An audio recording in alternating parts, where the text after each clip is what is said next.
Welcome back. Coronavirus vaccines rolling out across the country. This morning, we are learning that Pfizer will supply the government with 100 million additional doses of its vaccine. CDC advisors have recommended that older Americans and frontline workers be next to receive the dosages. Another group pushing to get the vaccine early, food workers. Plants across the U.S. saw major outbreaks early in the pandemic. Joining me right now is the CEO of Smithfield Foods, Dennis Organ. Dennis, it's great to have you this morning. Thanks very much for joining us. Can you tell us where you are in terms of that rash of coronavirus cases that hit your South Dakota operation? Well, Merry Christmas, Maria. Thank you so much for having me on. I mean, it's certainly been a challenging time, and we have our workers that are in desperate need of these vaccinations. And as you mentioned, we're heartened to hear that the CDC is prioritizing America's food workers with the second round of vaccinations.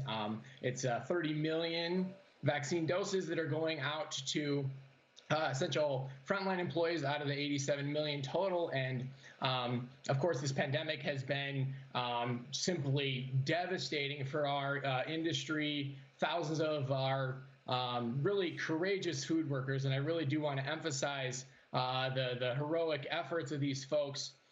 They've been getting sick for, really just trying to provide for their families. And as far as Smithfield, what we've done for our employees, we've provided them with extensive personal protective equipment and offered additional paid leave for sick employees. But the steps have unfortunately been insufficient in many instances. These folks have been through a lot. Frankly, we might bear some responsibility for that, but we know that our Smithfield family is dedicated and resilient, and the better times are ahead. And if I may add quickly, as the new CEO and president of Smithfield, I'm personally promised that we're going to do better. And the first change under my leadership is transparency and at times brutal honesty. And the truth is that our industry, in addition to the outbreaks that are happening at our plants, our industry poses a serious threat in effectively bringing on the next pandemic with CDC data showing that 3 or 4 infectious diseases come from animals, and the conditions inside of our farms can sometimes be petri dishes for new diseases. Hog farming also causes immense harm to our air and waterways. Well, Dennis, that's what I want to ask you about. That's what I want to ask you about, Dennis, because Smithfield Foods is the world's largest pork producer. You are in an incredible, an incredible spot to have incredible impact in the United States and across the world. But China acquired Smithfield. Your parent company is now based in Hong Kong. Can you tell us how it works? There was a post recently about the way your company operates. Are the hogs raised in the United States and then sent to China to get slaughtered and produced and packaged? Yeah, well, Smithfield Foods is owned by a Chinese conglomerate, and the pigs are they're slaughtered in the U.S. and we have an export market, which we think is a very necessary part of a thriving economy to have open trade. There is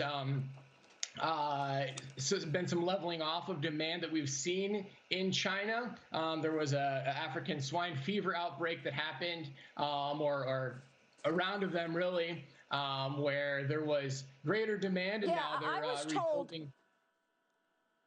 Dennis, I was told that in China, there was this African swine flu that affected so many pigs that there were 1 million pigs in the river dead. They didn't know where to get rid of the pigs that were dead. And then other sources were saying, well, you can't get sick even if the pig had African swine flu if the pig was dead. So they cut up the meat as well. How are Americans going to believe that the meat is safe if they're going to China to get slaughtered and packaged? What kind of processing securities do you have in place to assure Americans that their pork is safe, Dennis? Yeah, absolutely. So we have extensive safety protocols in place for our essential frontline employees, from personal protective equipment that they wear to sanitation of our equipment in our facilities. And I mean, I think that our company's track record really speaks for itself in that regard. But I mean, in terms of the impact that this industry has on the world, we really want to kind of embrace a brighter future. And with some of with some of the impacts that our industry is having, we're actually pledging now $500 million a year starting in 2021 to mitigate some of these Okay. impacts, because what's happening Okay. in China, and what's happening elsewhere, there's a lot of concerns. A Yes. lot of people are worried about the impacts that we're having Exactly. in And we've not only in we've biosecurity. covered this. We've covered the China story so closely. Shanghai International Holdings purchased Smithfield for $4.7 billion. Shanghai then changed its name to WH Group. Dennis, we appreciate you joining us, and we will be watching Smithfield Foods. We'll be right back. Well, we have an important correction to make. It appears we have been punked. Earlier in the program, I interviewed someone claiming to be the CEO of Smithfield Foods, Dennis Organ.